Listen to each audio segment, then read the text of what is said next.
Be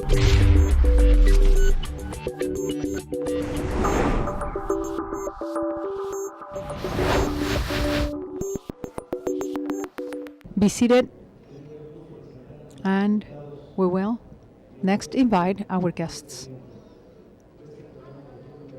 As indicated on the program for this first forum, we will next introduce the personalities that accompany us this morning. The question has to do with well-being. Where is well-being heading? And that is one of the questions that will be responded during this first panel. After the opening ceremony we just witnessed, during which we heard about comments, interesting data, important facts that are always relevant when trying to understand the relationship between happiness of the families or the individuals and the well-being standards that people have. Therefore, it's interesting to understand from the guest's perspective, the panelist's perspective, where well-being is heading, where we are going with this concept. I would like to introduce the presenters. The first one, Mr. John Halliwell from the British Columbia University in Vancouver. He will be talking about happiness, and he is the editor-in-chief of the World Report on Happiness. Next, we have Mr. Make Wiking. He is a Danish administrator. He's the director of the Research Institute of Happiness in Denmark. We will also hear from Rodolfo de la Torre in Mexico. He's coordinator of the United Nations Development Program. We also have Gonzalo Hernandez Licona from Mexico. He is the executive secretary of the Coneval, the National Evaluation Council. And then we will have Erik Vidrup from Denmark, representative of UN Habitat in Mexico. I would like to extend my appreciation to the panelists this morning during their presentation at the International Forum of Wellbeing and Development Policy, organized by the Undersecretary of the Development Ministry by Mr. David González Áviles. Thank you, David, for this invitation. We will next give the word to the first speaker, Mr. John Halliwell. Please welcome John Halliwell, whose resume I briefly read. He's an expert when it comes to well-being as well as the social capital and economy. He is the director of the Advanced Research Center in Canada, and he's co-editor of the 2013 Happiness Report. Welcome, Mr. John Halliwell.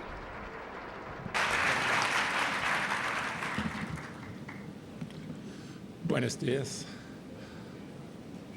Are you happy? I would like to run a survey, please. If you're happy and you know it, clap your hands. If you're happy and you know it, clap your hands.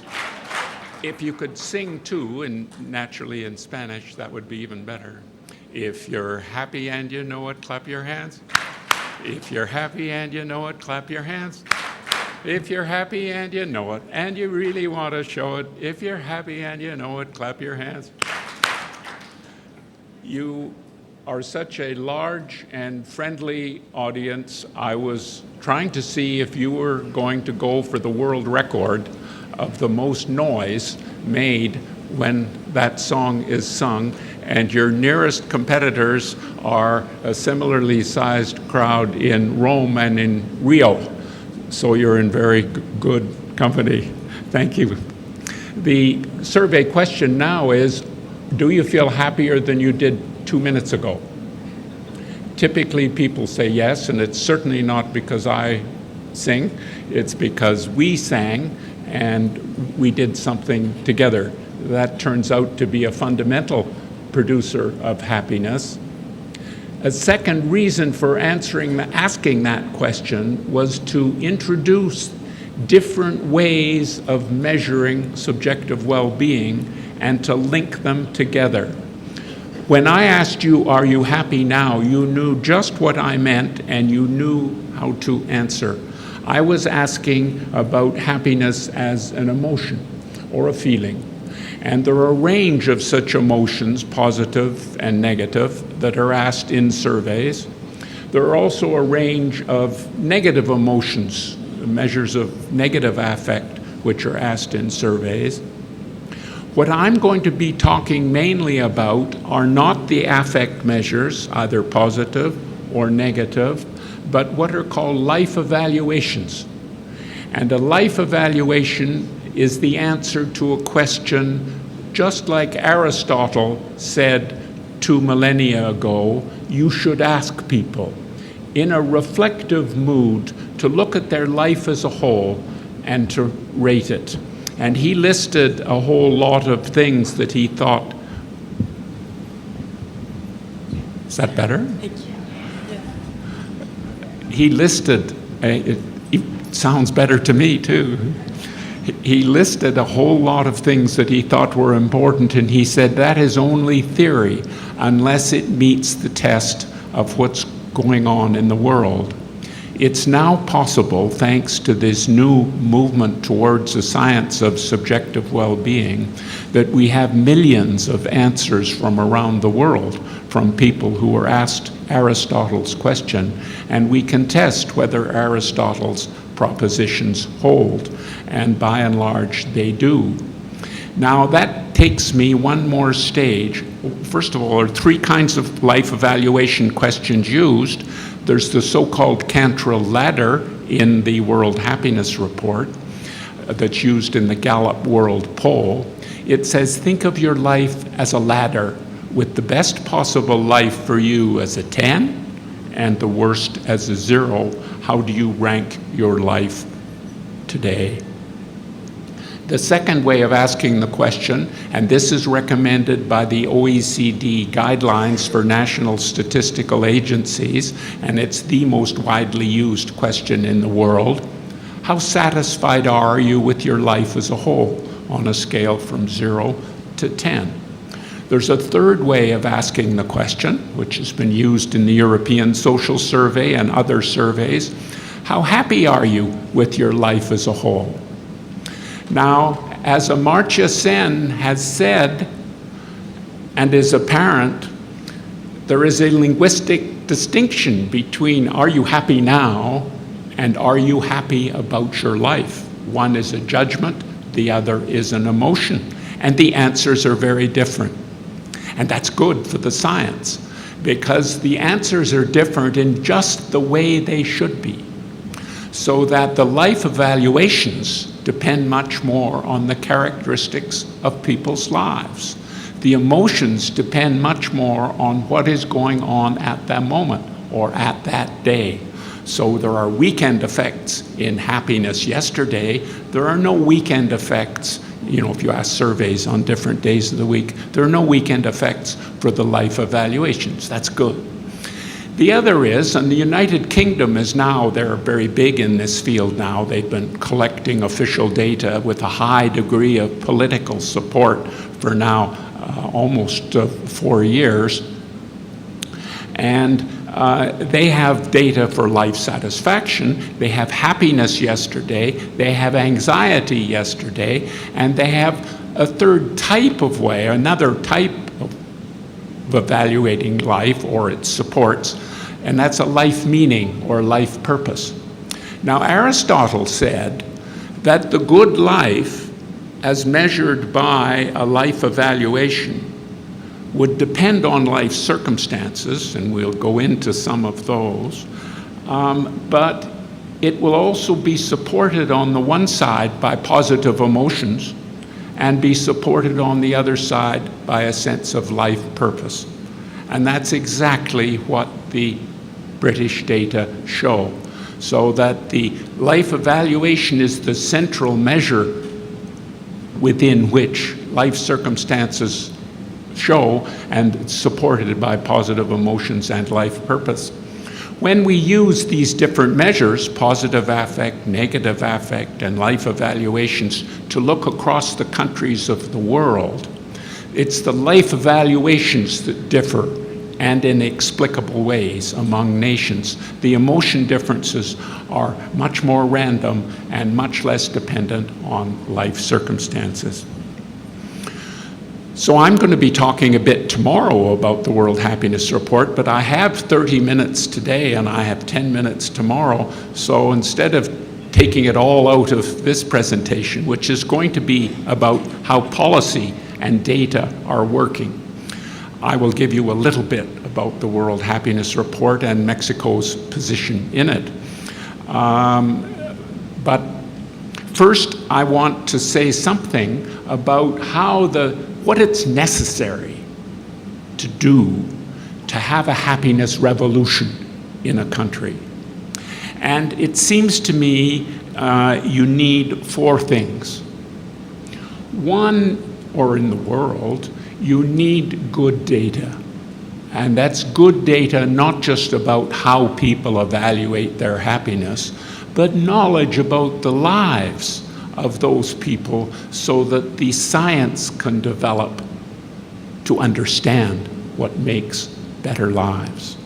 The second thing we need is good science, and the science can only proceed as fast as the data are there, and the science in turn feeds back to inform what kind of data it is important to collect.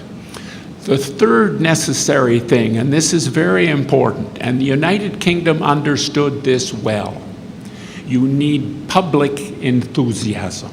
You need people saying to their governments and to each other, we need to assess the quality of life in our communities, and we want to know what it was. So the National Statistical Office in London went out in the streets with their cameras, and they interviewed people on the streets and said, what makes you happy? And had these kind of conversations, and there was a long time as they thought about, and they got feedback from people, and there's really now quite a wide degree of public support for this and understanding of what makes a better life in the general population. And third, you need governments that are willing to take a risk, because the kinds of policies that are needed are policies that engage and empower those at the bottom. They do not come from the top down. Let me tell you the 6 factors we have found in the World Happiness Report, looking across the data all over the world, and it's probably suitable at this time for me to see if I can get there. Where should I point this? Could we go through to the 4th slide, please?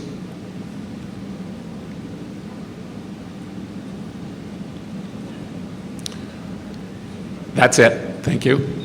So that slide then shows you the actual national values averaged over 2010, 2012 of the answers to the Cantrell ladder, and it shows the predicted values from a model that contains 6 variables.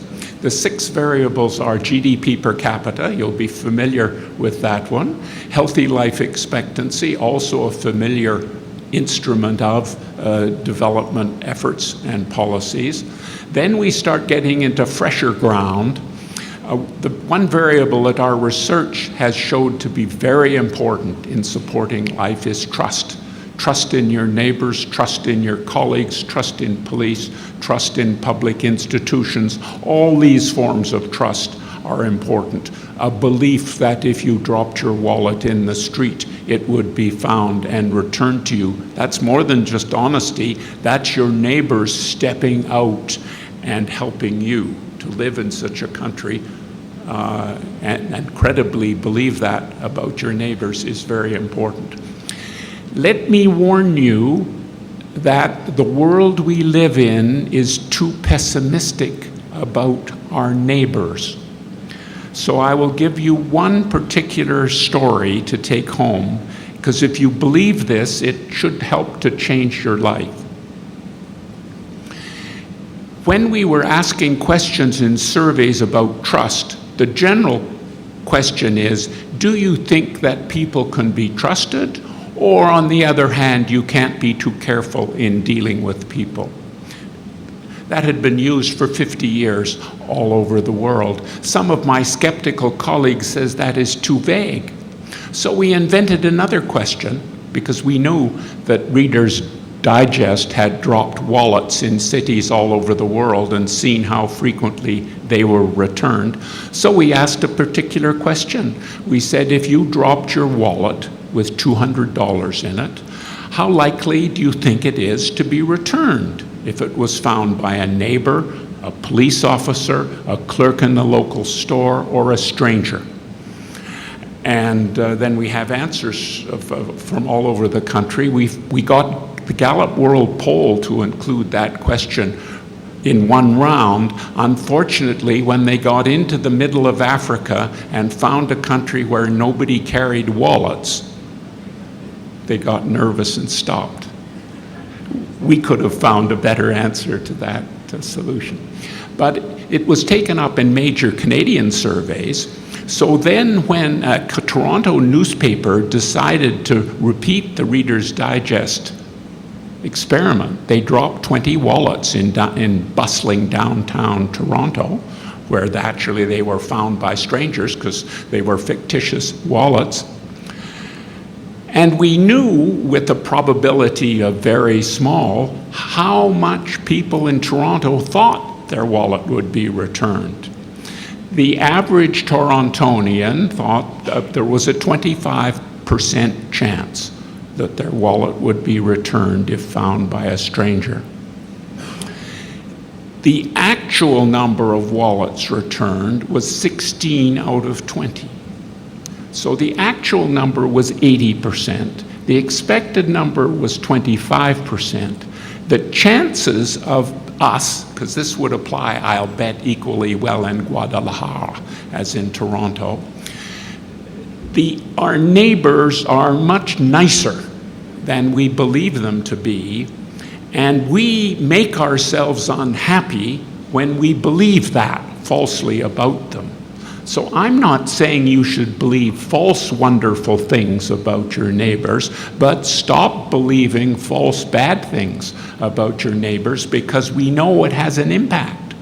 If you think other people will return your wallet, you are much more likely to return their wallet. You're much more likely to greet them in the street with a friendly wave or knowledge, because you're part of a larger we, and that we is the we that will pick up a wallet and do a favor for other people. So this was the first evidence we have found, that absolutely strong, that there's this systematic over-skepticism about other people's goodwill, and of course that does terrible things for trust, because if you don't meet people, you don't trust them, and there's a negative circle.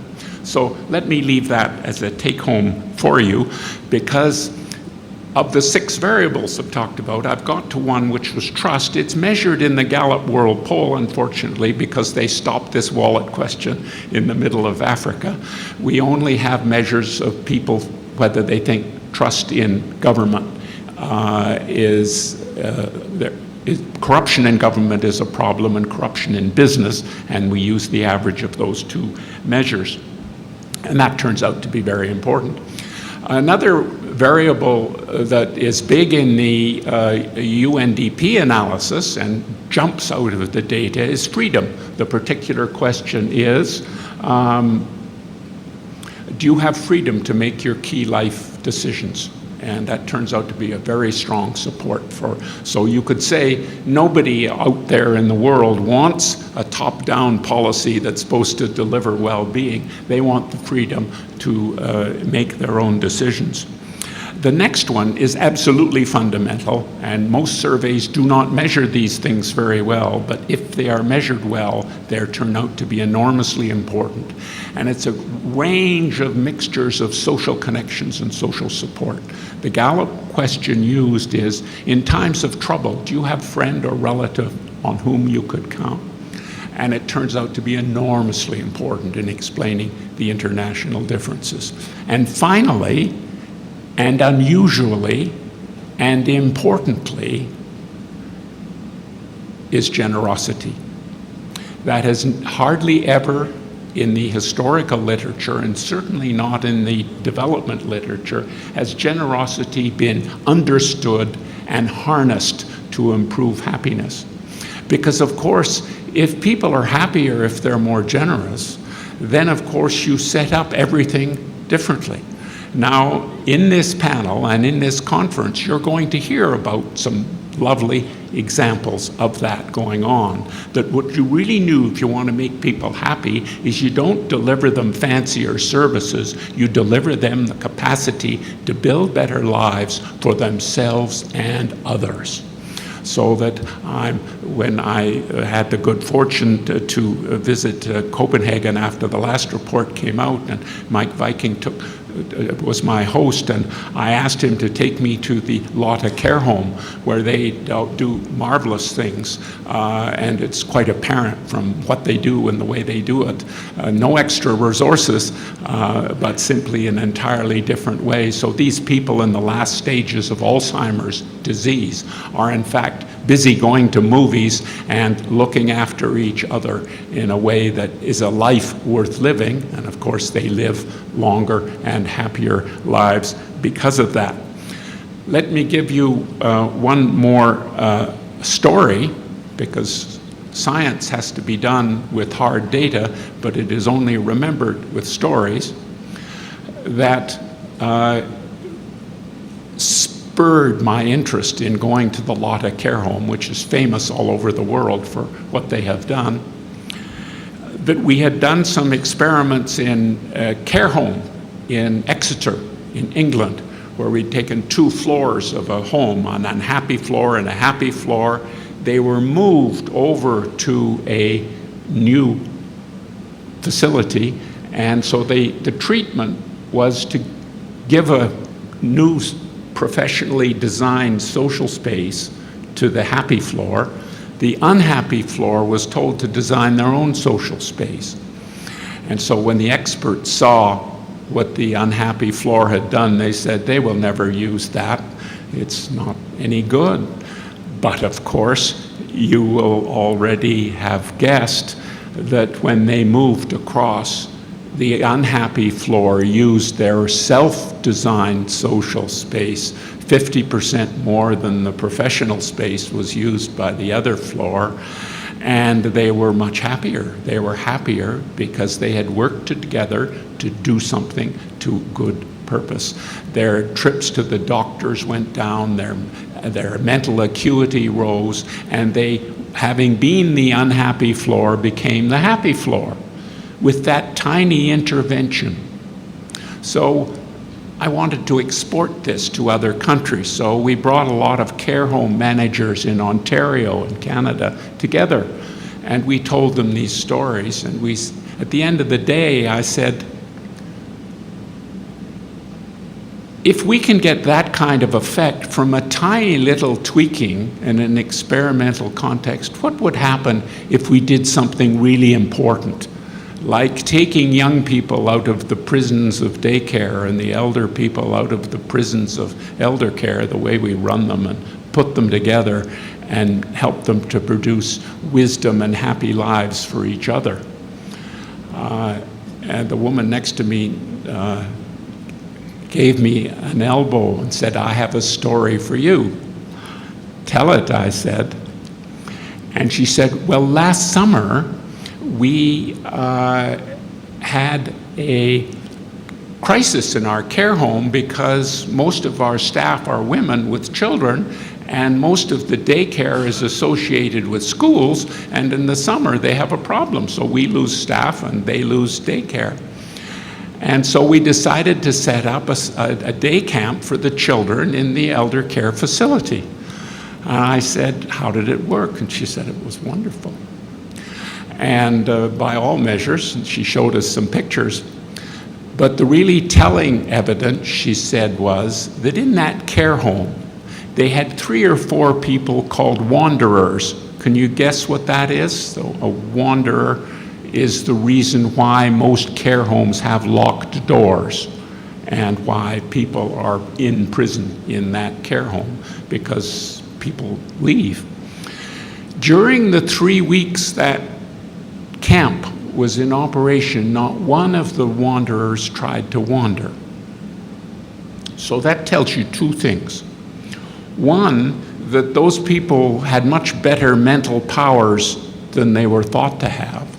They knew what home was, and they knew that that home wasn't home, and they were trying to go home.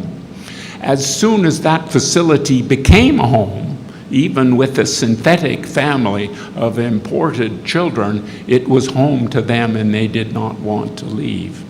So that is the strongest kind of vote.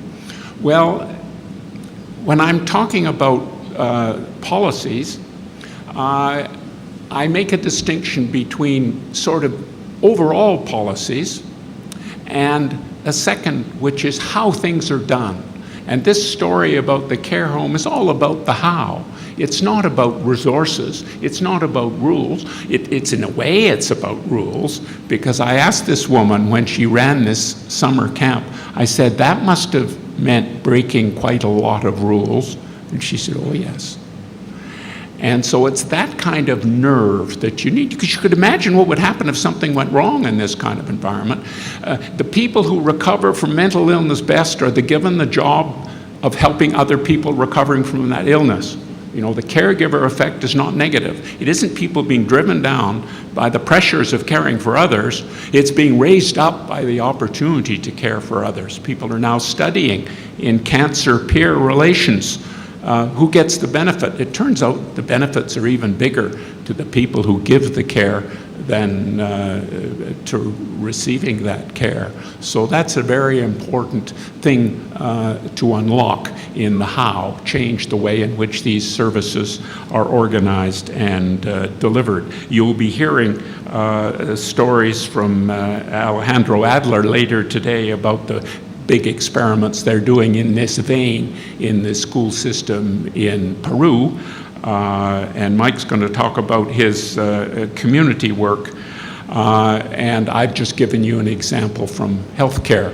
And I think that's where a lot of the action in policy application is going to come from now, because the science is far enough involved. I think I wrote a paper that some of you I know have read on the Singapore prison system, showing you could take these same principles and apply them to the management of a prison system and make it a very different place with very different consequences, where prisoners don't come back as recidivists, they come back as volunteers to help other prisoners. Now I'm going to shift to the picture. I wanted to put that picture there so you could see that, in fact, those 6 variables alone explain 3/4 of the differences across countries and over time.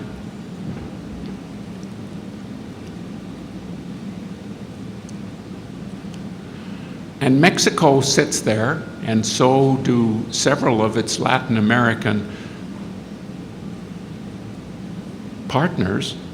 The yellow squares, or the yellow circle, the yellow donut in Mexico's case, above the line.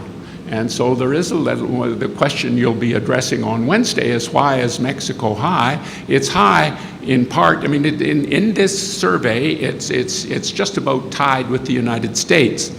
Now, of all the 6 variables, the United States is equal or higher than Mexico in all of them.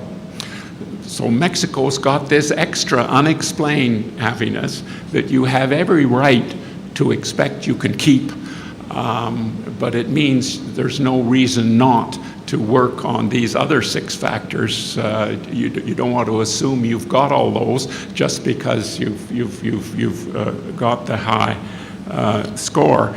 Increasingly, people are asking, there are cultural differences in how people answer questions, but I know, I'm pretty sure in the Latin American case, it's much more than that. It's about some aspects of the social connections in the streets and in the homes that make people feel at home and connected and belonging, and all of those are very important supports for well-being. And so other countries maybe have something to learn for what's going on and how it's done. So when you push up on these other factors to support well-being, make sure you cherish what you've already got in terms of these connections. But remember, if you change the way in which government services are designed and delivered in the ways you'll hear about at this conference, quite a lot. I guarantee that will increase the happiness of the people who design the service, the people who deliver the service, and the people who receive the service. You'll be creating a larger we and getting rid of many us-them distinctions. And we know the latter are very bad for happiness, so people don't like to fight with each other. So I'm going to move to the next slide, if I may.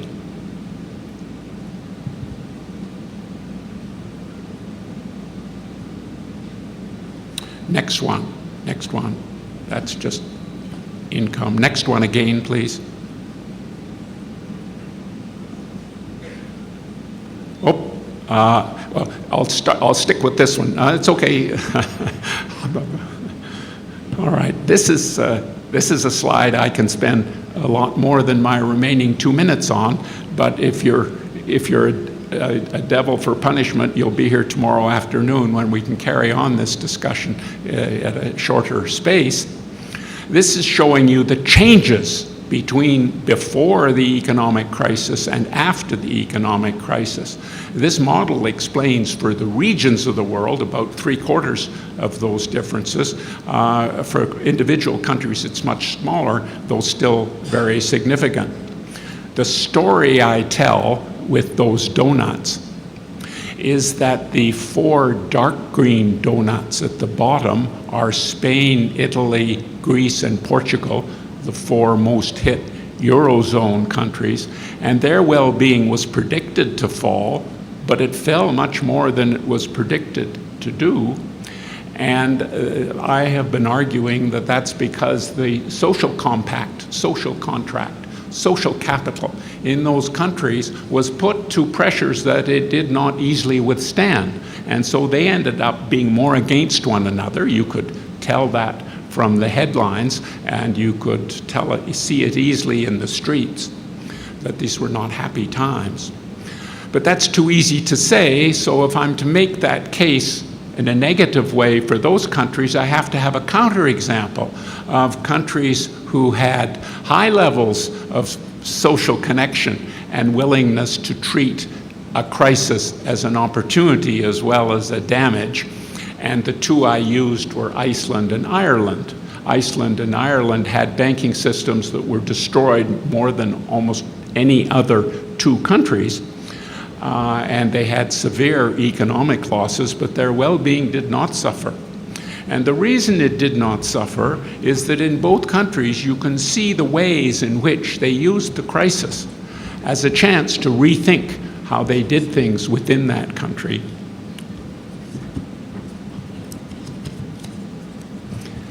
And of all the countries in the world, the 2 top countries in which people had someone to count on in times of trouble are Ireland and Iceland. Thank you.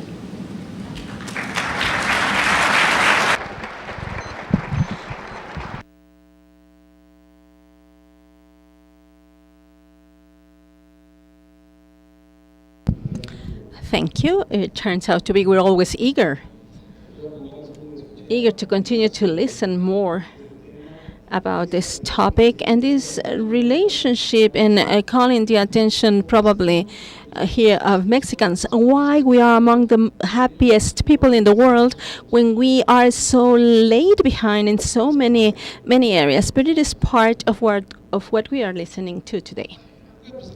I'm going to introduce to you next our next speaker now, who is Viking, if I'm pronouncing it well. He is from Denmark. He is a manager from Denmark, director of the Institute of Happiness Investigation, Happiness Research in Denmark.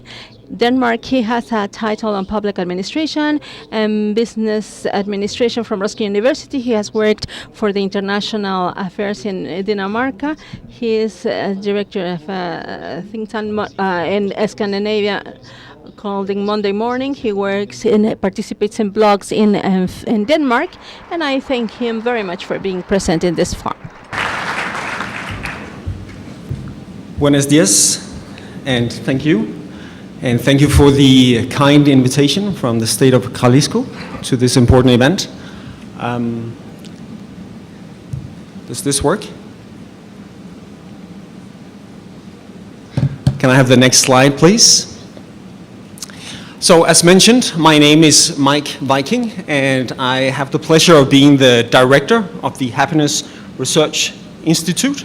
We are an independent think tank which focuses on well-being, on happiness, and on quality of life.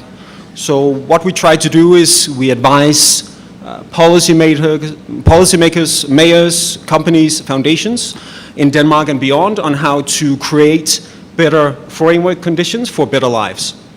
I just have two examples of some of the projects that we've done over the past year. The first report, we try to look at the different explanations for the reason that Denmark often do well in the international happiness rankings. And the second report, which will be published in about a month's time, we've looked at the different theories that explain why people who live sustainable lives also on average report higher levels of happiness. So basically, this is the core question that gets me up in the morning and the rest of my team. We try to figure out what does happy people have in common, or what do happy societies have in common.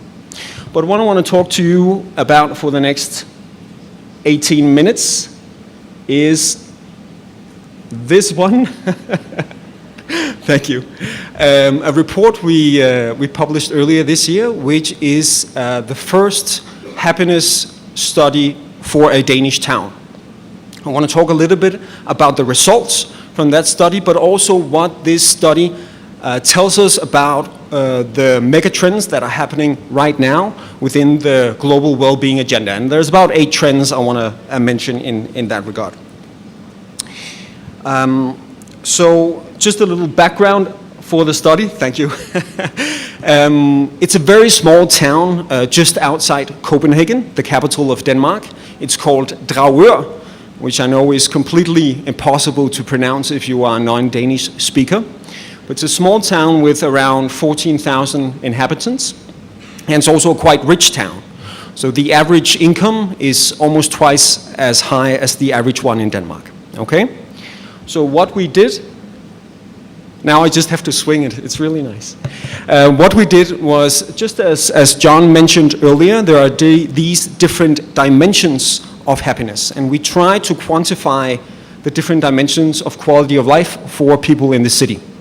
So we surveyed around 5% of the adult population and tried to quantify both the life evaluation that John mentioned earlier, but also the affective ones. So both the evaluation, but also the kind of emotion that people go through on an everyday basis. So once we had those data sets, we tried to detect patterns for barriers when it came to unhappiness among the citizens. What were the drivers of quality of life? What were the barriers for happiness in the city? And based on those data sets, based on those patterns, we came up with a set of recommendations together with the citizens to hand over to the city government in order to increase happiness in the city. Can I have the next one, please? And I think the collaboration between us and the city government represents one of the megatrends that we are witnessing these years, as also this conference is an example of today. And that is a desire or an ambition to measure what matters.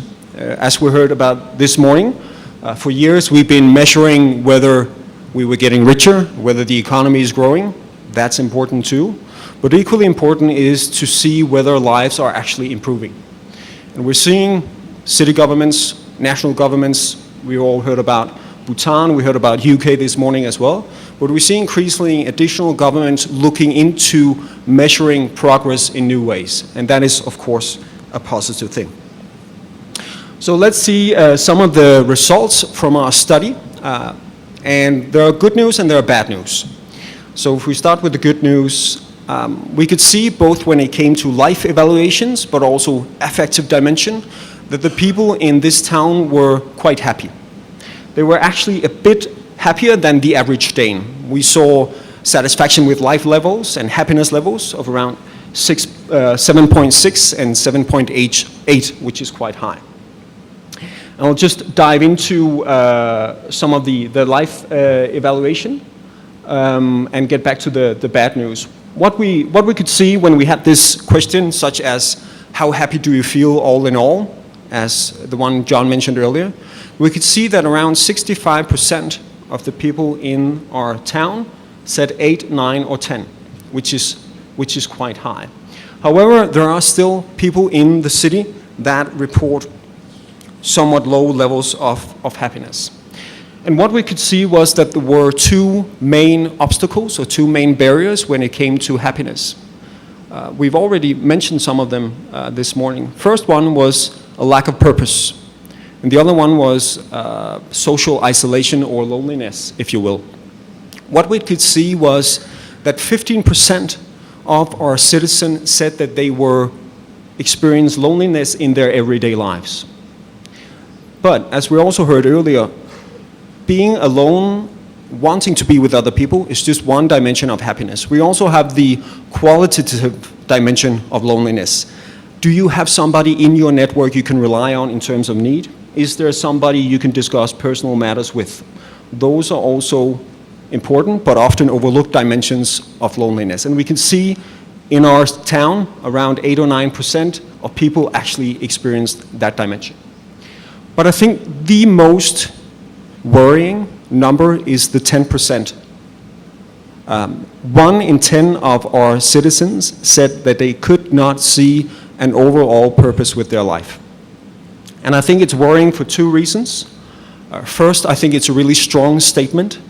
If somebody came to me and said, Mike, I really can't see a purpose with my life, I would think that that person might be suicidal.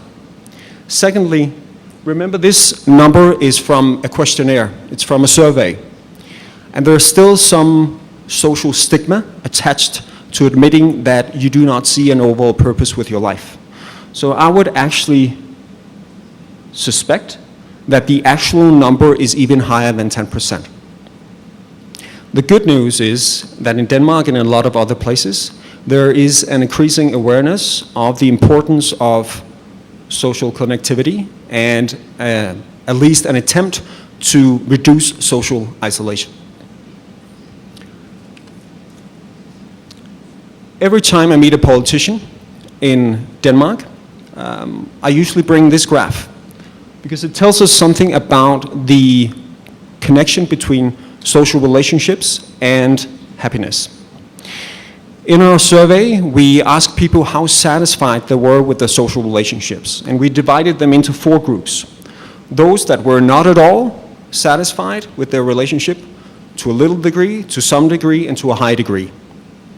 And it might be difficult for you guys to see over here, but the number on top of the bar is that given group's average happiness level. Okay? So the group to the right said that they were very much satisfied with their social relationships. That group had an average happiness level of 8.3, which is quite high. In the other end of the scale, you have those that were not at all satisfied with their social relationships. That group had an average happiness level of 3.3. Now I look at these numbers every day, so I know how extremely low that level is. It is the lowest level we could detect in any group in our town. And just for comparison reason, John mentioned the Cantrell ladder in the World Happiness Report earlier. There's 156 countries included in the report. I think there's only one, Togo, which has a lower average happiness level than our socially isolated group in the town.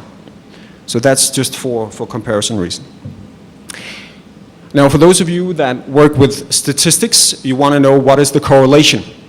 And for you that don't work with statistics, you want to know what is a correlation.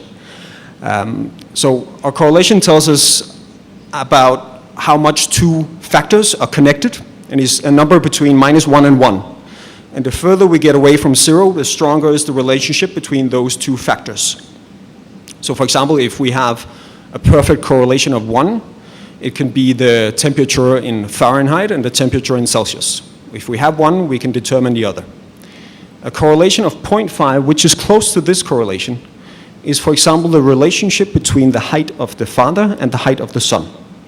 So if your father is tall, you're also likely to be tall, but not necessarily because your mother's height and your diet plays a factor.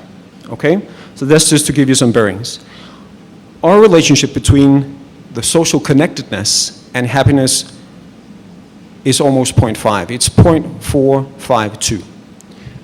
And just for comparison reason, we can see also, which is a acknowledged relationship between education level and household income. The longer you go to school, the more money your household is likely to earn. And we can see that correlation in Denmark is 0.372, so it's actually less than the correlation between our relationships and happiness. That's just a testimony to how strong it is. Okay, let's move on. Okay, and I think another trend which this study also represents is an expansion of the notion of health. So we're going from health being just physical health to now also including mental health. And we see that nationally. There was recently 7 new national goals for Denmark. 2 out of those 7 goals focused on mental health. And I think our study is also an expression of that. The study we did for the city will feed into the new health strategy for the town. And what that means is that hopefully the town will say, okay, so 15% of our people are lonely or are socially isolated. Can we make that number 10% in the year 2020? And for me, those are the kind of questions a rich society asks, using those benchmarks to seeing whether our society is moving in the right direction. Can I have the next one, please? Thank you. So another trend is that we are seeing that happiness or well-being, quality of life, is increasingly being used as a PR tool for cities and governments. So Denmark often do quite well in the happiness rankings, and that causes a lot of media interest. So at our think tank, we get a call from an international journalist, maybe every 2 weeks, who wants to know about why do Denmark do well. But we wanted to figure out whether that had had an effect, all that media coverage, whether that media coverage had had an effect on people's perception of Denmark, whether it had led to increased tourism, for example. So we did a small survey among the international tourists in Copenhagen and asked them whether they had heard of Denmark's position as one of the happiest countries in the world. And 7 out of 10 people said yes. But I think more interestingly was that out of those people, 40% said that that had in some way played an influence on them choosing Denmark as a destination. So governments, cities, national governments can use this also as a tool to attract talent and tourism. Yes, next one please.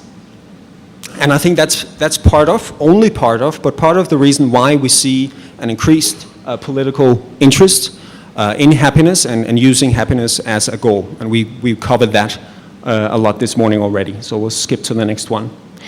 Because we should also be mindful. Can we have the next one, please? Thank you. We should also be mindful that there is a counter trend, not having happiness as a political goal. Now, after we did the study for the city, it also caused quite a heated debate between me and some of the national politicians in Denmark. One politician wrote that the state should not and cannot create happiness for the people. It's up to the people themselves to create their own unhappiness. Oh, sorry, to create their own happiness. So we replied with, if you're a politician that think that you cannot create a framework that creates quality of life for the people, why are you sitting in our government? Then of course that politician got mad, but I think we should acknowledge the skepticism towards having happiness as a political goal. Another skepticism that we took as a result of the study was this one. It was written about the study in one of the major newspapers in Denmark. I'll just read it aloud with you. It said, another hippie camp is established where even more welfare addicts can chant more resources, more resources, more resources. And of course, we should be mindful, because of these skepticism and objections, how we label our initiatives and political goals. We already talked about it this morning, how happiness especially, but also in some ways well-being, can be perceived as somewhat fluffy. So be mindful of what we name our initiatives. Okay, so the upside is that happiness, well-being, also holds a convening power. People are profoundly interested in this field. People want to find out what are the mechanics of happiness, what are the drivers of well-being. And I think the sheer volume of this conference is a testimony to that fact. So once we published the town study, it also became one of the largest citizen workshops the town had ever had. People wanted to take part in the discussion on how to create better lives for people in our town. And this picture you see is where the citizens are voting on what recommendations they wanted to put forth. They did not like this one. That's why you see all the red ones. But last week I spoke to the mayor of the town that had the study, and I asked him, what do you think was the most important contribution of the study? And he actually mentioned this graph, and what it meant was that our study has created additional awareness of the power of being an active citizen. A bit like John mentioned earlier, taking part in your local community, being part in developing frameworks for better lives in your community, for yourself and for your neighbors, are conducive to happiness. And he thought, because of that study, additional people have started to volunteer for different organizations within the city because of that study. I was really glad to hear that. Okay. Yes. We're running out of time, but one of the final trend that we see, and this is especially in Denmark, is the establishment of these platforms for social connectivity. And that also links back to what John mentioned earlier. The ability to trust people in your community is linked to happiness. And we see people, especially in Copenhagen, but also elsewhere in Europe, longing for social connectivity, even in larger cities. People are longing for sort of village spirit, even in big cities. So we're seeing a lot of initiatives that is trying to bring people together in their local communities. And one example of that are these, we call them urban gardens or community gardens, where people come together across socioeconomic barriers to seed and harvest and eat vegetables together. And it's not because there is a vegetable shortage in Denmark, it's just because it's a platform where people can meet their neighbors. And these pictures are actually from a concrete initiative we did ourselves, because we thought that urban gardens was such a great idea that we wanted to do one ourselves. We wanted to be not just a think tank, but also a do tank. So we created a garden ourselves just across our office, and it's of course called the Happiness Garden. And we try to create additional vitality and community spirit in our neighborhood. Gracias.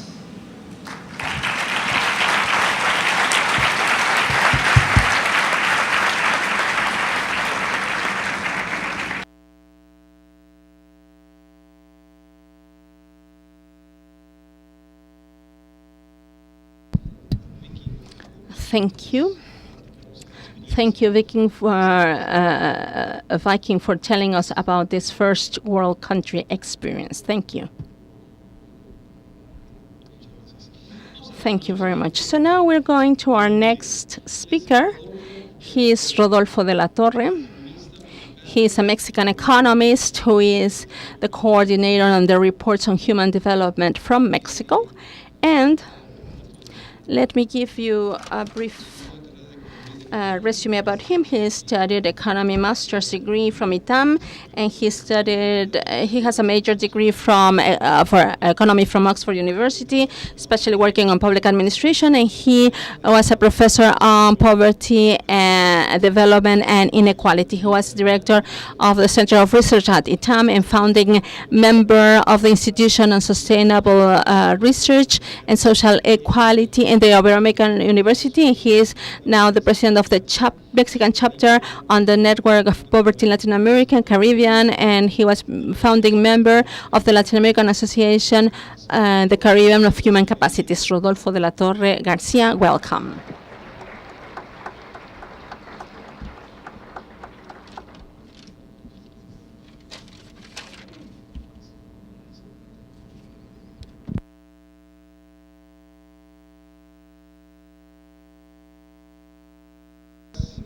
Good morning. Before anything, I have to tell you it is a pleasure for me to be here at Guadalajara and to be here with you talking about these topics. Guadalajara is one of the most developed cities in our country. It is among the three top cities in Mexico. But let me start by saying something that is not so happy. A while ago, we had demonstrators here in our classroom talking about such a sad event, the possible death of 43 students or students who were disappeared at Ayotzinapa, at the state of Guerrero, one of the poorest states within Mexico. And such event now serves me in order to mention that probably this kind of events have not emerged from this support now. No, they come from so far behind. It has been a problem for so many years in our country, and we need to remember that we need to place these problems in the context of this of what we are referring to today. Probably the positive face of this, the positive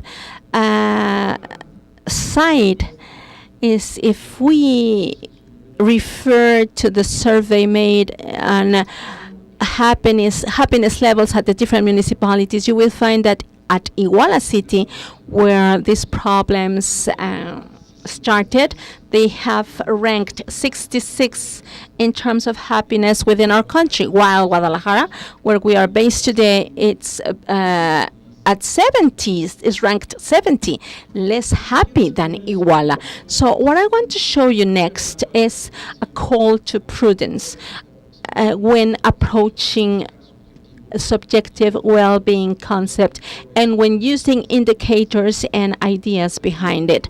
This of course doesn't mean forgetting about them or not including them in policy making, but I want you to consider this when referring to these discussions that we are just starting today. If we go to my presentation, please. I would like to tell you about the correspondence degree between objective well-being and subjective well-being. My screen is ready. In order to pose to you a problem, and it is that sometimes they don't match what people express about life satisfaction and happiness with objective measurements as health, knowledge, or income. A knowledge level and income level that different indicators tell us about. So if there are differences, what place we're going to give to each kind of information. So for this, we need a concept framework, and And this concept framework, this is the one I have taken as a starting point, and it might vary in different research work at different institutions, but the question should be, where is well-being heading to when we confront such or both ways of expressing what's happening with people without neglecting material well-being. Material well-being is important as well if we think where the non-material well-being goes to. And I will try to to define what does this mean to public policy making. And let's talk about the concept framework for well-being. But before that, I need to give you this information that I told you earlier might seem a paradox. In this chart, you are able to observe by the red line the happiness level that has been declared by people according to the World Value Score for different countries, and the Human Development Index, the indicator that the UN program has used to rank countries in terms of achievements on health, education, and income. And the first indicator is a subjective one. The other comes from statistical information, as it is mortality rate as a given country, structure of the country, education level, or national accounts. And what I want you to observe is that despite the fact there is a near correlation between both aspects, there are also notable differences. For example, Germany has a Human Development Index that is much higher than Mexico's. This is the first arrow we can observe in my chart. The second arrow is Mexico. And however, Mexico has a happiness level higher than that expressed at Germany. So this kind of information yields larger differences when we review other indicators, more subjective, like life satisfaction index. This is a component within the recent measurement about happiness, how well people are doing, done by the OECD. And you might see that life satisfaction is remarkably different among countries. Here we can see in the yellow, with the yellow line, we are able to see life satisfaction, and the blue line is Human Development Index. Now, if we consider Japan, a country that has high human development life satisfaction index is really low. However, in Mexico, with less human development, we score larger life satisfaction. So what does this mean? What does this kind of information refer to? Let's review the concept framework that I told you earlier. For a long time, well-being has been thought to find its base in material resources, wealth, health, or capital, or through production, or through the the income coming from production, or also consumption. Consumption level has also referred to material well-being, but recently, however, the idea of subjective well-being has been brought to the table in terms of satisfaction of life and individual well-being. The difference is that between these two extremes, we have a core concept on a level of life or lifestyle, and that refers to the freedom of people to be whatever they want to be. Trying to be happy is part of this, but it is not only that. The idea is that we have media that can be transformed accordingly in order to be able to act and be. And then we value from different standpoints that freedom through our perceptions, the perceptions that correspond to happiness, satisfaction, as well as other subjective indicators. So based on this perception, we can better understand to a certain degree what each element contributes with for the well-being overall concept.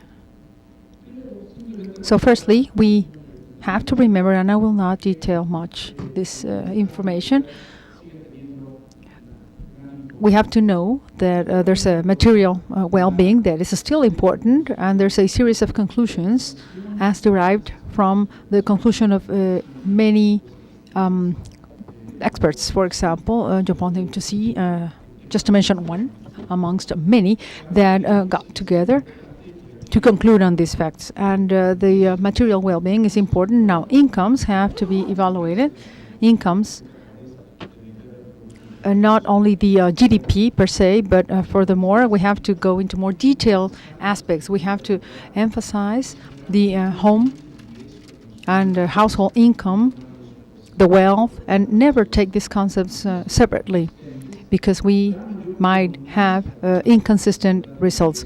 We also have to understand consumption, wealth, as well as income inequalities. Furthermore, we need to understand that markets are different, and some markets are not monetized. We have to understand that as well.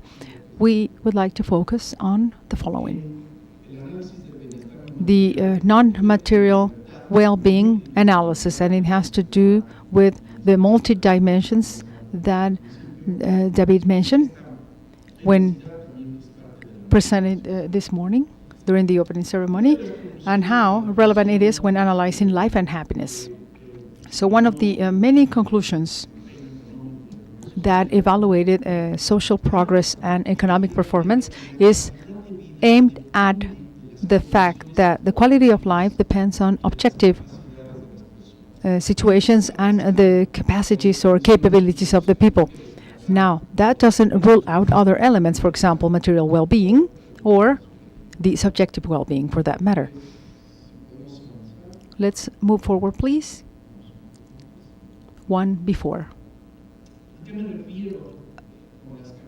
When I talk about capacities or skills, I mean the following. Our lives are made up by minor events, for example, moments, if I may.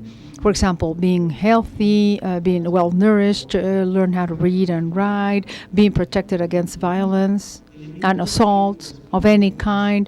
Well, all that together means that we are in a status that can render skills or capacities, and that is having the freedom to live our own life. For example, the physical integrity and the biological integrity, all the way to more elaborated skills.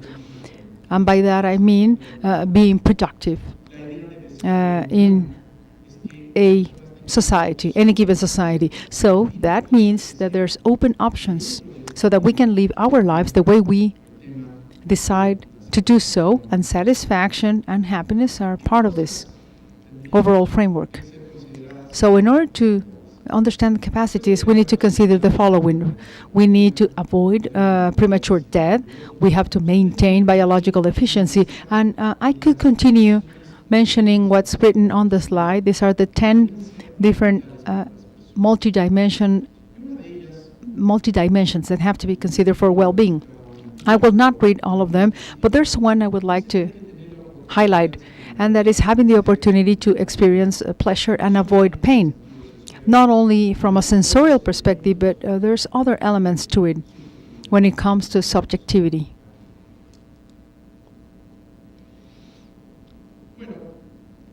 Very well. I would like to now include another core recommendation. For example, life indicators should have a comprehensive understanding of inequalities. And by that I mean we need to understand dimensions from a material perspective, as well as the subjective well-being and freedom. But furthermore, the commission that examined these aspects elaborated that interactions amongst different arenas of life should be analyzed. So subjective well-being or material well-being or freedom should not be analyzed individually, but furthermore, they should be analyzed co-jointly, because there's an interdependence amongst the concepts aforementioned.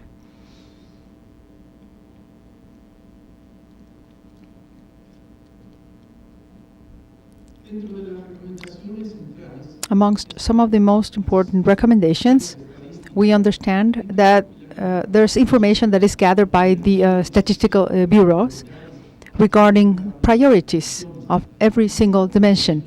And the weighing of said dimensions derive from people, derive from how people see into these factors. There's an important spot here, or room, for people to express themselves when elaborating on their perception, their subjective perception, which has an important role when analyzing the elements of well-being. Moreover, it has been mentioned that there has to be specific surveys when evaluating or assessing individuals regarding their lives and their pleasurable moments and their priorities, because regardless of how weight is put upon on the elements, these aspects have to be analyzed from an individual standpoint. Now, people can have a perception, and that, of course, includes a series of elements, one of which is the subjective well-being we are referring to. So happiness, satisfaction are, amongst others, states that status or standards that people value. So the mood at which you are at any given moment has implications in order to determine objective variables. The mood then has an influence on our health. Our mood has an influence on the possibility or likelihood of getting a job and how well we can perform when working. So one core skill or capacity that we need to foster is avoiding pain and having the pleasure or enjoying pleasure, always trying to be part of an overall scheme that can be translated to a meaningful scenario. So subjective well-being is just one of the many elements for human development. So subjective well-being is a resource for the human development, and furthermore, subjective well-being gives us the relative weight for objective variables of well-being. There's boundaries or constraints that have to be underscored when talking about subjective well-being. The subjective well-being cannot be the central focus or aim of the policies, public policies, because then happiness and satisfaction and other elements can be put aside, and that is not proper. Being satisfied or being happy does not mean that we are autonomous. Having the ability to determine our destiny within some limitations have to be considered. Now, many elements of this subjective well-being can be lost when getting certain freedom. So when getting freedom, we can lose some, we get freedom here, but we can lose it in other aspects. There's also a frustration that can be built upon. And that frustration doesn't necessarily reflect the when lacking things. For example, poor people that are happy might not be subject to public policies if the most important indicators are based upon subjective well-being. We need to foster freedom so people attain their goals, but that freedom, of course, goes beyond subjective well-being per se. Furthermore, subjective well-being goes to unidimensional measurements. That is in most of the cases. When it comes to economics or economy, it's very frequent to talk about the profit as if it were a magic number, profits that we can gain when living our life, and multidimension is then lost when analyzing it from that standpoint. So subjective well-being should maintain the multi-dimension at all times. Oftentimes, this subjective well-being is not so much manipulated, and that frequently depends on a series of factors that are outside public policies. So public policies can hinder because of objectives that cannot be attained.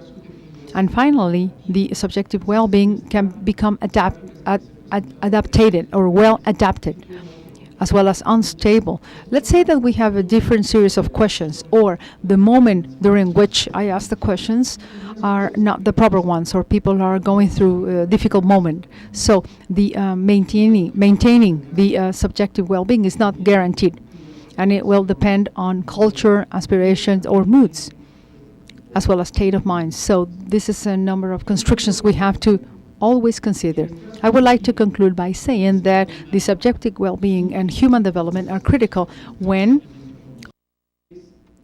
is not so much manipulated, and that frequently depends on a series of factors that are outside public policies. So public policies can hinder because of objectives that cannot be attained. And finally, the subjective well-being can become adapted or well adapted, as well as unstable. Let's say that we have a different series of questions, or the moment during which I ask the questions are not the proper ones, or people are going through a difficult moment. So the maintaining the subjective well-being is not guaranteed, and it will depend on culture, aspirations, or moods, as well as state of mind. So this is a number of constrictions we have to always consider.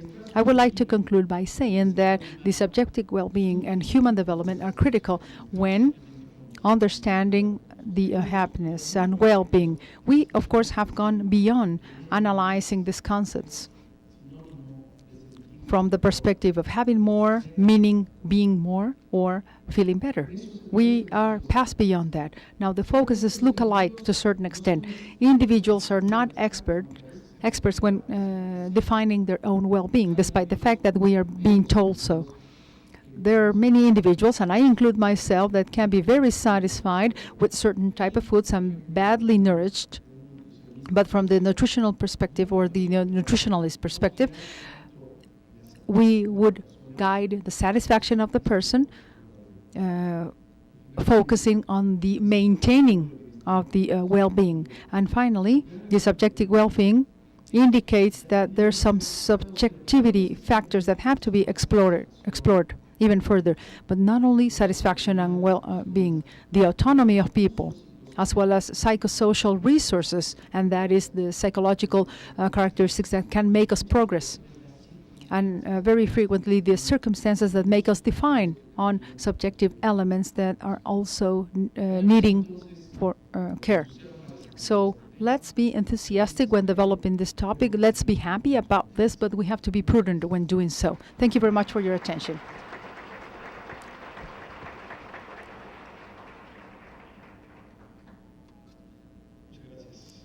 Thank you very much for that, Dr. Rodolfo de la Torre.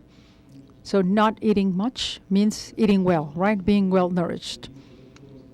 Next, we have Gonzalo Hernandez Licona. He's Executive Secretary of the Coneval, Mexico's National Evaluation Council. He also a PhD from the Oxford University and a master's degree from the Essex University. He was graduated from the University of Mexico, and we would like to welcome him. Thank you very much for that introduction. Once again, welcome. And it's a pleasure to be in Guadalajara and in the state of Jalisco with all of you. I would like to extend my regards to all the secretaries that are responsible for the policies to be implemented throughout the states. That's where social policies are at ground level, out in the field, actually being implemented. And my regards and my compliments to all of them. At the Coneval, the National Evaluation Council, we always say that when anything that can be measured can be improved. And there's some true facts about this. When we don't know how things are doing, oftentimes it's because we cannot measure them. We don't know whether or not we are working on, or if we are on the right track. That's precisely why this type of seminar is so valuable. We are trying to find ways, different ways, that is, to measure the reality that per se is so complicated. And there's no easy ways to analyze from the government perspective, that is state and federal government, whether we are doing well or if we should go back and do it again. Measuring, then, is always important. And during this forum, we will, of course, have a clear idea about this. It's important to understand that it's very hard to find one single measure to indicate what's required when it comes to public policies. Apparently, we have many measures that have to be made so that we can have a clear guidance as to where policy should be heading. One measure doesn't always capture what's required. For example, GDP-based policies as the sole guide. And we have talked about this during this first morning session and in other sessions in the past. We understand that GDP is important, but it doesn't always tell us the whole story, the whole picture of a given country. We have to understand how to measure different elements when it comes to individuals. And during the opening ceremony, I was given the chance to say that when we analyze this from an individual perspective, what we are interested in, from our individual standpoint, we aim at certain goals, and we rest assured that there's a series of factors, not one factor, that will take us there. We, of course, have an immediate result that we are looking for, what we are looking for, what we have achieved in the past, how we felt back then, how we feel now, and that, all in all, includes a series of measures that tell us where to head. For example, the income or household income is utmost important. However, we need to understand basic services provided to the society as well as the capacity so that we can be skillful to achieve what we have set forward in our minds. The achievements in the past, expectations that we generate in our mind is also important. This series of expectations play an important role. All the elements I mentioned before play an important role. And finally, we have to talk about happiness. How do we feel today? How are we going to feel in future time? So from a national standpoint, we need to become aware of all these many elements we want to measure. Having said that, and given that we are trying to measure different aspects, let me highlight what the Mexican state has had as a priority. However, there's still much to do and still much to measure with that regard. And that is based on what's stated in the Constitution of Mexico, as well as the Social Development General Law. The Constitution gives us a guideline that is an important one, a very relevant one, on which we can act upon for the public servants and officials. This is one of the many articles of the Constitution. The United States of Mexico will or shall render the right to all the citizens, Mexican citizens, as acknowledged within the Mexican Constitution and in international constitutions, that these rights are ensured. So we as Mexicans have a very important and clear guidance implicating that the day-to-day, from a government standpoint, should always be present, focusing on access guaranteed to human rights by all citizens. Then we have Article 1 under this social development and Article 6 as well, eliciting that the law should guarantee the execution of the social rights. And Article 6 indicates that the rights for social development include education, health, food or nourishment, housing, as well as the joy of the healthy environment, work, and social security, and non-discriminating practices. So most of these aspects are, one way or another, connected and highly linked to social rights. Therefore, I do consider that it's an advantage for the Constitution to have that guidance and eventually being able to measure development with regards to universal access to these rights I mentioned before. In order to do this, from the perspective of understanding development in a comprehensive way, we need to know that Mexican nationals shall have these rights guaranteed. Furthermore, many economists and sociologists have included in their surveys information pertaining to societies that protect the rights of the majorities are those societies that work better and that generate more wealth, more material wealth included. Those places where rights are protected apparently have the innovation, investment, and competitiveness, as well as access to better jobs, or more jobs for that matter, and higher productivity levels, which are the wealth generators, as Mr. Smith said before. Apparently, the protection should be guaranteed for all. So in the medium term and long term, these societies will do better if we analyze this information. So at the end of the day, we should have societies that value everybody's ideas with the same rule or under the same parameters. Hence, we are talking about societies that give us value-added elements. Now, there are some societies or communities that have a very minor percentage of citizens that are entitled to or rightful to innovate and that they can invest. Well, those societies will give in return just a percentage, a minor percentage of those benefits to the society as a result of all this scheme. I would like to mention a story called The Tyranny. William Easterny is the author, The Tyranny of the Experts. And this author talks about the 11th century commerce and two traders. We have the Maghribs on the one hand, and the Maghribs were in a location of a Jew ascent, and they innovated to have good trading in place, given that their traders were brought all the way to the other side of the Mediterranean, and money, which was not common currency, could be sent to those remote places, and products or items, goods could be taken back. And they were very precise when doing so. The Maghrib network was possible because they only hired people that were part of the same ethnical group and religious group. They did not trust anybody else that was outside that ethnical group.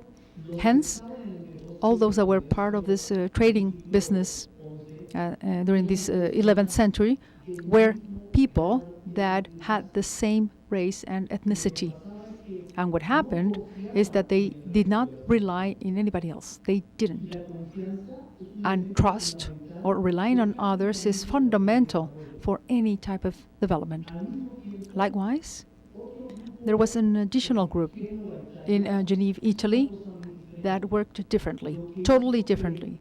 They, instead of relying on a small ethnical group that you are aware of, that you are acquainted with, they invested on justice systems that could apply to all. That means that they had contracts in place, contracts that we normally sign without being concerned about the ethnicity or religious aspects, would be based on fair trade and justice for all.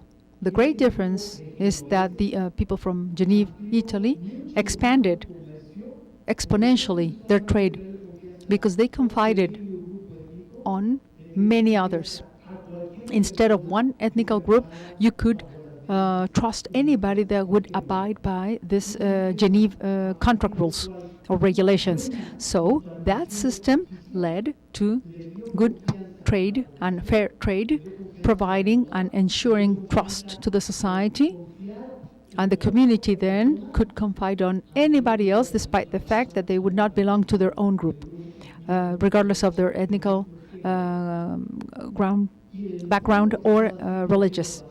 So what was actually happening was profound respect to the rights of everybody within that society, and that was later on translated on a more thriving society, a throbbing society, as opposed to Maghrib's society, which after some time was taken on by the Genovese society. So by that, I mean that whatever is stated under the Constitution of Mexico is still in the paper or in writing, is important to be followed on from the public servant's standpoint. Having the ability to implement justice plans or programs, respecting everybody's rights, and having universal access to social rights. I believe that being able to measure that would become, in the case of Mexico or any country in Latin America, a relevant aspect. Still today, Mexico unfortunately has not reached that universal access for social and human rights granted to all.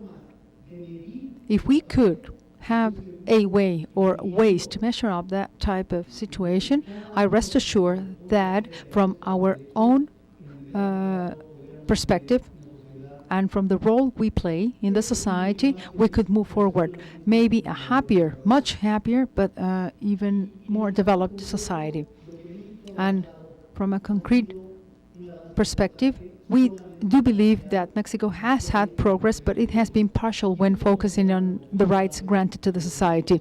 And as we all know, here in Mexico, and our guests from abroad might be aware of this, the social development law mandates that we measure up poverty from a multidimensional perspective with a social right perspective in mind. This graph I now present, and most of you are very aware of this. Maybe you even have dreams about it. My friend Mark has seen it many times, and he reminds me of this graph constantly. It's from my very own personal judgment, a way to measure up the rights, of course including incomes, but we need to do more, way more, when measuring. Well, with this graph, this is what we can analyze. First and foremost, we have to analyze the poverty levels, or the society that is within poverty levels, under the argument of not having access to rights. Any person then that has one or two denied access to education, housing, basic services, and food nourishment, and that furthermore has an income situation or a condition that does not allow the family or the individual for the services to be rendered, we need to focus then on the core issue here. How do we measure up aspects so that we can guide public policies on a day-to-day basis? With this graph, we should understand how to decrease poverty levels, not only when income goes up, but furthermore, we need to increase coverage and access to which these people are ensured. Social services should be granted. If we were to analyze lower incomes, but no Mexican whatsoever having denied this access, we would not have multidimensional poverty.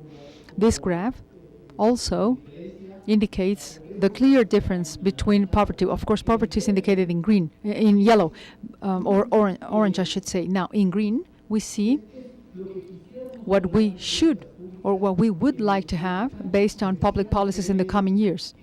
We would like to have all Mexican nationals. One moment, because I have to go back. I moved forward by accident. One moment, please. We should ensure that Mexicans would have livable incomes without any social lack or lagging. Public policies then should be focused on social policies as well as income and economics, so that all Mexican nationals could be placed on the nirvana, on that green spot that I indicate as the well-being state.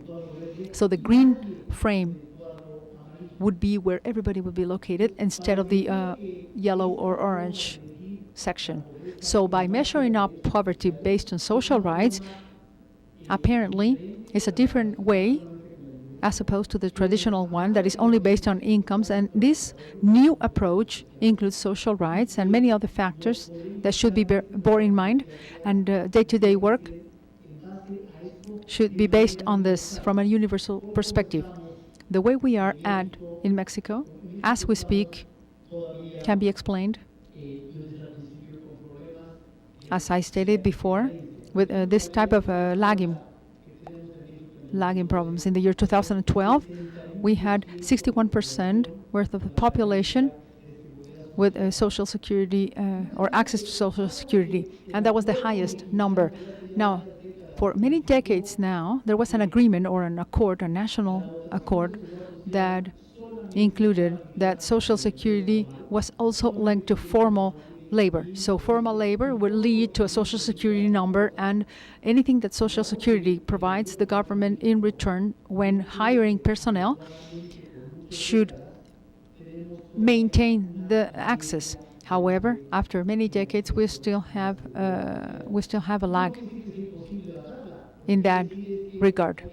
We need to find different ways to approach this so that we can in turn provide Mexicans with better social services provided.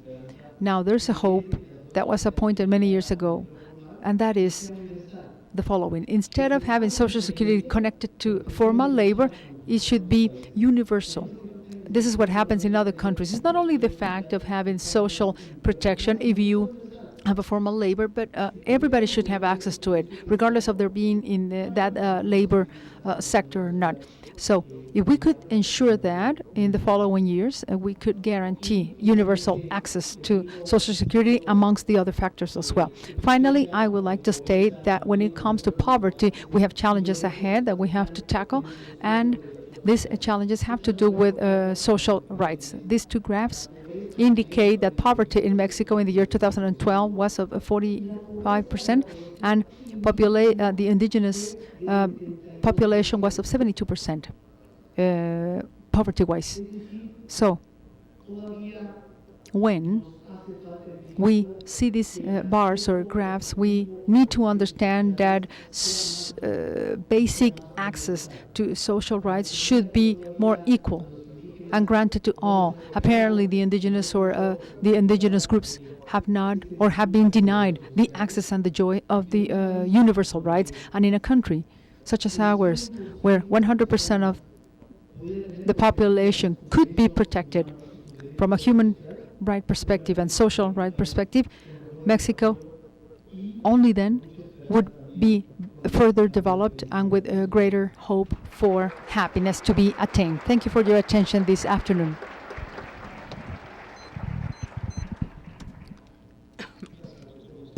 Thank you, Dr. Gonzalo Hernandez Licona. Thank you.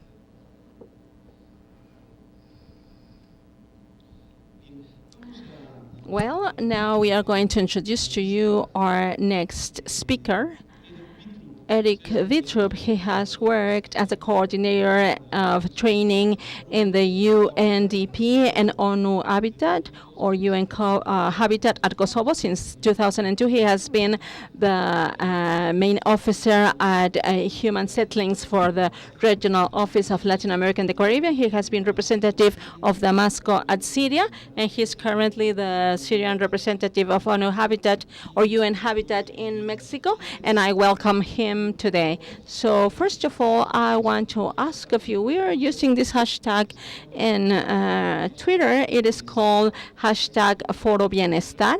There you can set questions or you can participate if you wish through your smartphone. And if we have time by the end of this presentation, we are going to be reading these comments on Twitter, these tweets, and it is hashtag Foro Bienestar. If you have the opportunity to participate, welcome, Dr. Vitrup. Thank you.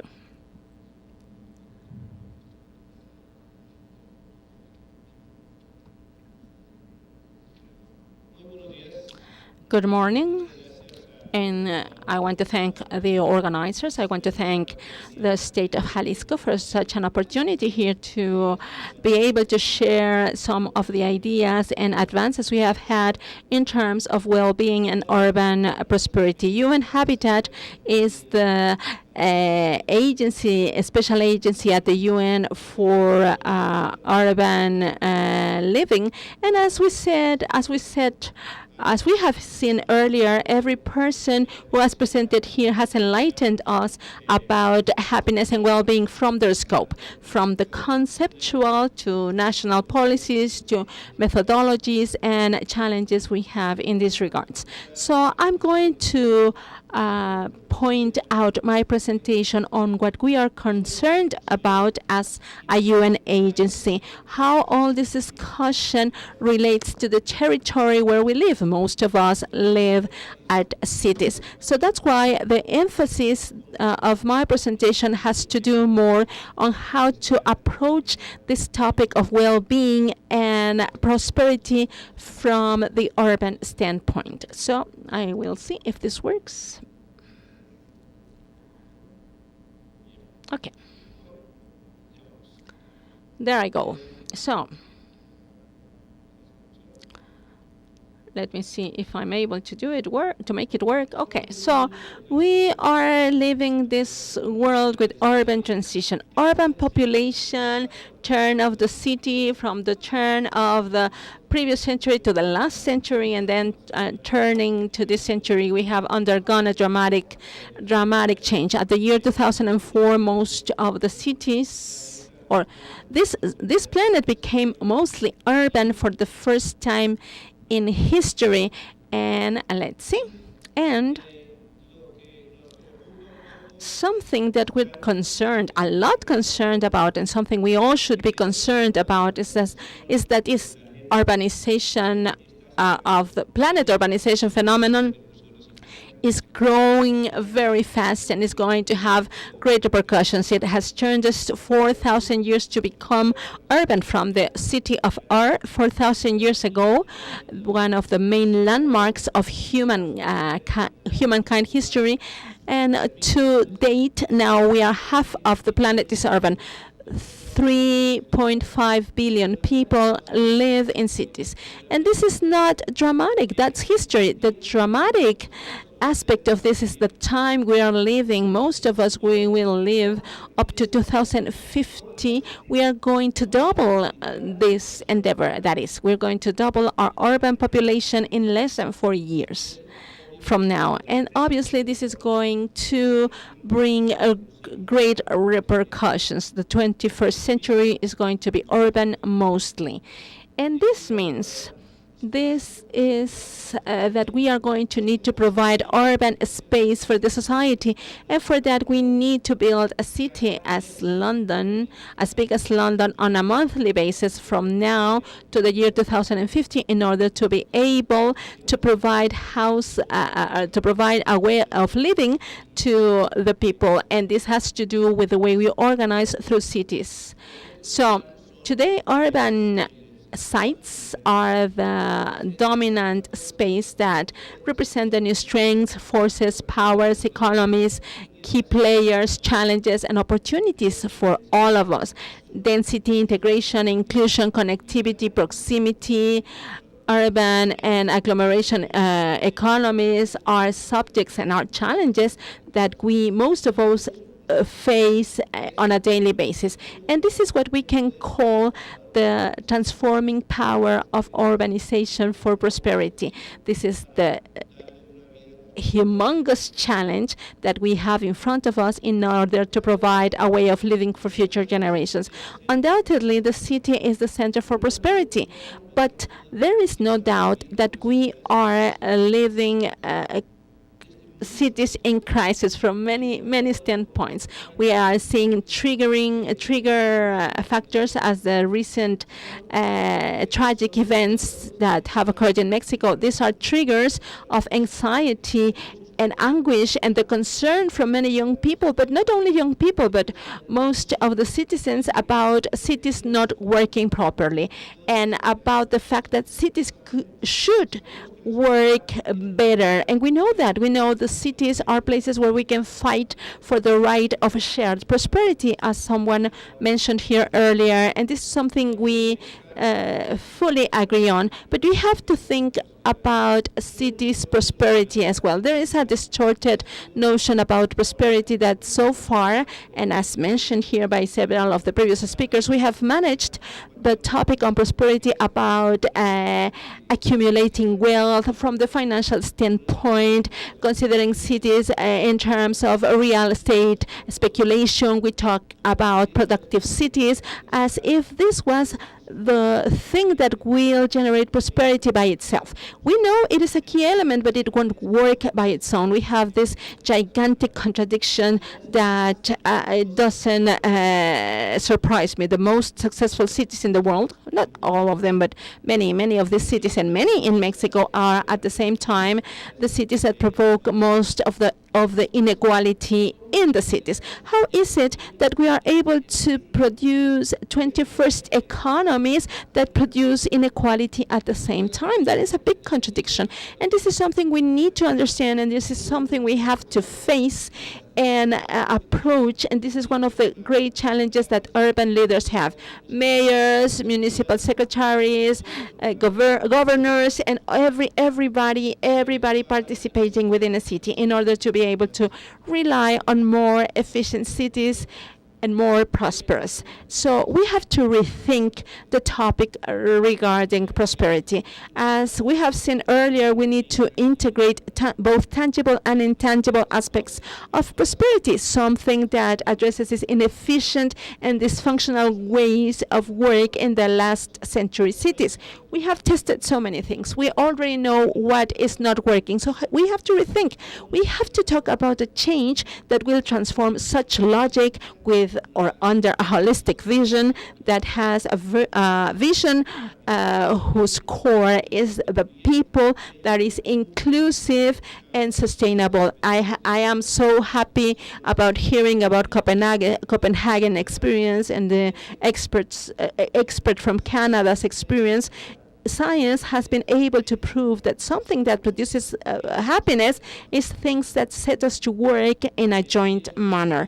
And this reaffirms, of course, the vision we are fostering from UN Habitat. So, the 21st century, and we scientists have talked about most compact ways of working, less power consumption, a smaller ecological footprint. Cities must be the places where we promote heterogeneity to safeguard people from risks. This is the place to provide utilities, basic utilities, and to work with more efficiency.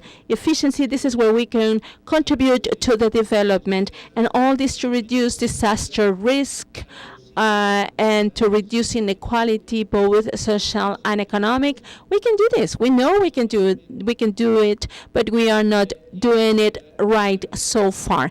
And in general, we can promote and foster better conditions of living for humankind, and promote social equality as well as people's well-being. So, by doing this, by thinking about this, we face several challenges, of course. I'm ready now. Some challenges. How can we do to obtain a radiograph of urban complexity? The city is our life with all so many variables. We have seen how some items within human development relate to this. We have seen the happiness index and all this in Denmark, with the example in Denmark. But how can this serve in a practical dialogue where scientists help us developing the tools and instruments, but where we are able to work with this with a practical language that allows us to identify the priorities and strategies that will foster such urban prosperity. A tool that will help us identifying the priorities as a practical instrument that will translate into well-being with a measurable matrix. I hope I can learn a lot from this event, but most of anything, this needs to be actionable. It is not only that, oh, that's so good, or oh, that's so bad. No, something that sets the path for us towards what we need to do in order to transform our cities and transform life the way we know it. How to measure this efficiency, and of course how to measure the effect that such actions from public policies can act, as well as accountability. So UN Habitat, at UN Habitat we have developed this initiative for prosperous cities, and this is public policy strategy that is oriented to finding collective well-being and happiness, we could say, through a set of variables that will allow us to understand our reality, taking as the core the people's needs.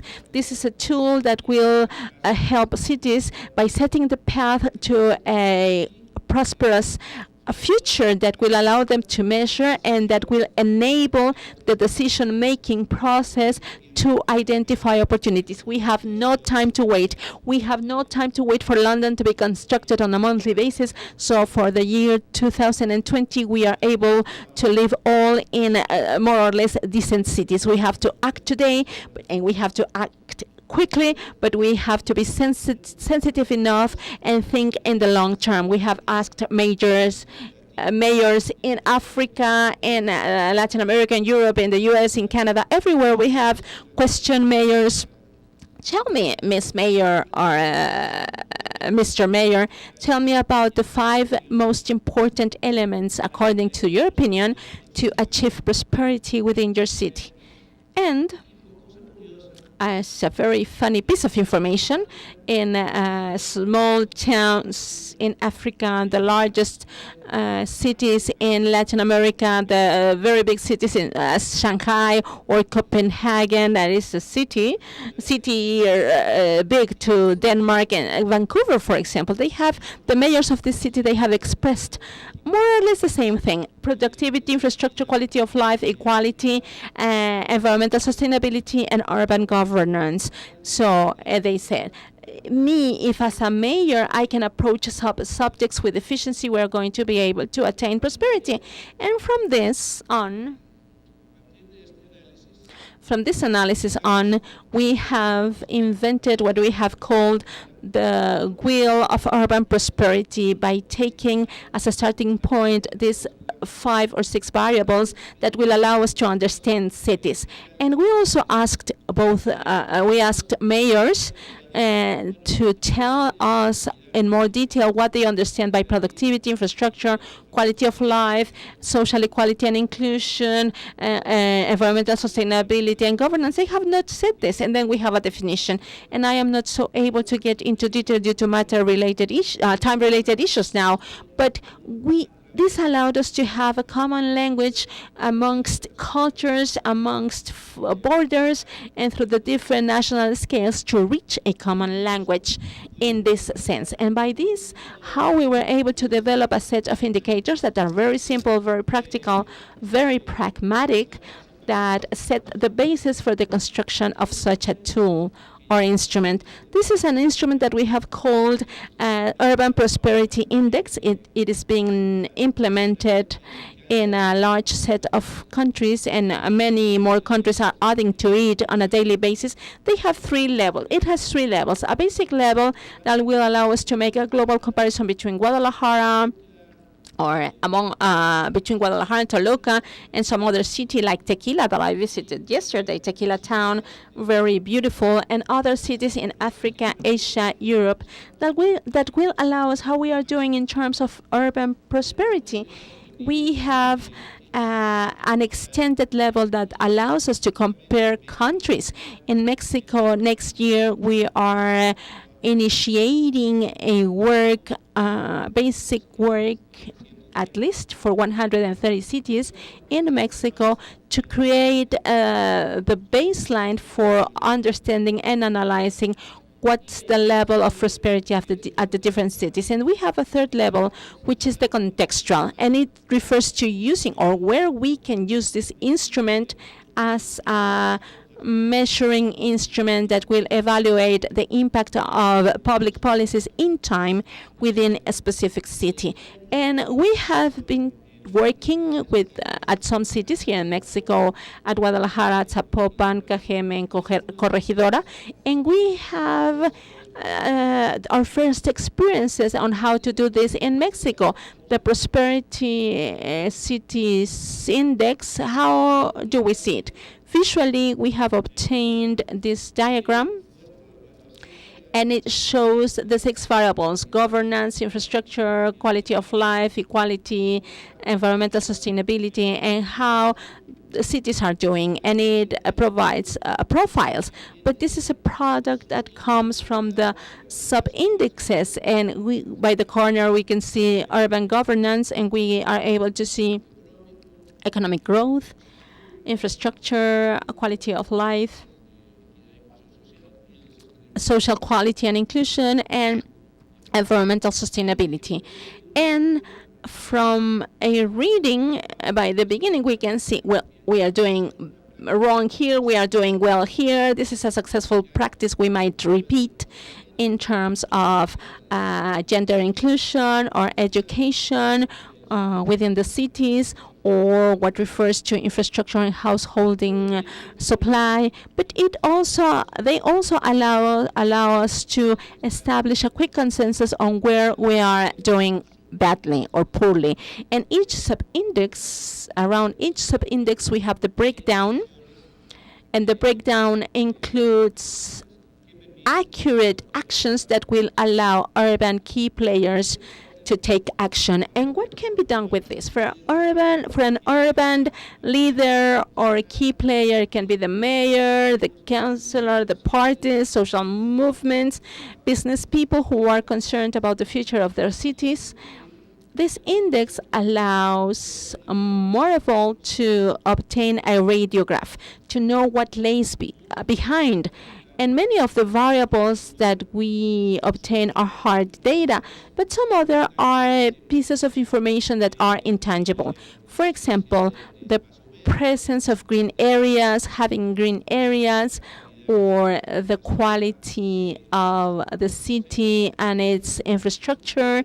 So, as I said, they allow us to get acquainted and be able to set an actionable plan, and to translate this analysis into concrete actions to identify both practices and policies that are good, that can be repeated, so we cannot, or we should not wait to invent the wheel on every case. And it allows us to develop sustainable solutions that will allow us to identify training topics and a specific action, lines of action, and also it allows us to set a monitoring device for the activities we perform according to the objectives.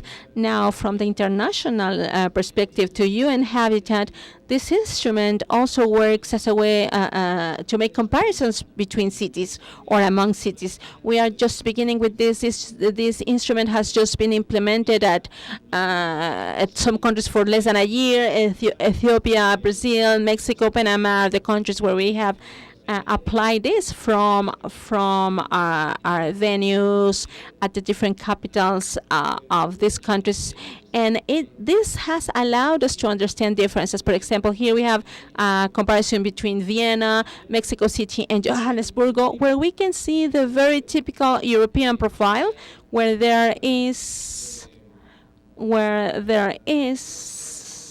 homogeneity around all the elements that produce high level of prosperity in a city like Vienna, and we get to see Mexico City that is doing okay in certain topics, but other topics are critical, and we get to see Johannesburgo at the same time. And this kind of analysis that is truly passionate, and I'm almost finished, it has allowed us to understand how cities in the world can be grouped, and essentially we get to see that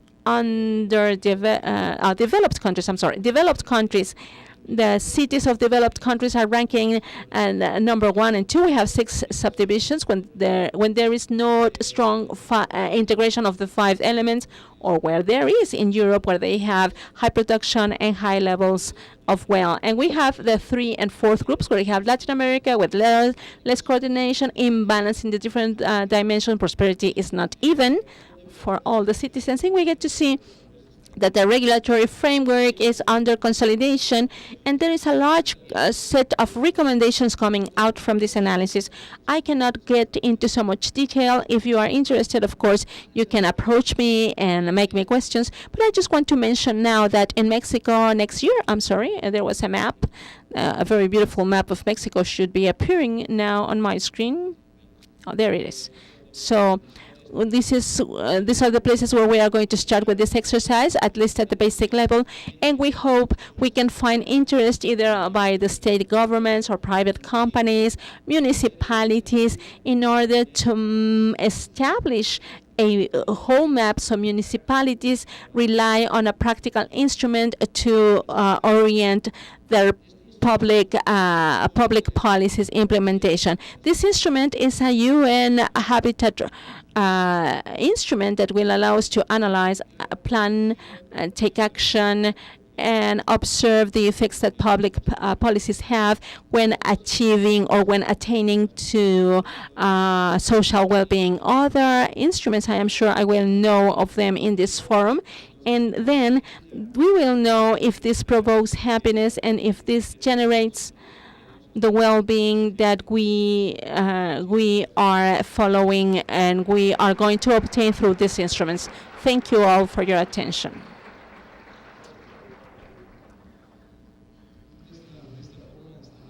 Well, now, by this we conclude our first table, our first discussion table, or for this forum that we have been summoned to, and it is very much interesting what we heard from John Helliway about this report on happiness that he showed us, where I would enhance willing governments willing to apply public policies in favor of people's well-being, and also the way to evaluate quality of life. By Dr. Viking, he told us how it can be that in a city, in one single city, we can quantify the quality of life by creating policies that generate quality of life to people. From Rodolfo de la Torre, we heard about prudence, and I think it is very timely that he speaks to us about indicators of well-being, and we heard also Gonzalo Hernandez about trust, which is basic for all societies when we relate to trust. And justice, practicing justice. Here in Mexico now we know, or at least one part of Mexican population feel attacked now. And Dr. Vitrop about the city, he has told us the city is a center of prosperity and how complex they have become. So we thank you all for your presence at this first table. We thank Mr. Gomez Alvarez for having organized this gathering, and we hope you continue with the next work. Thank you.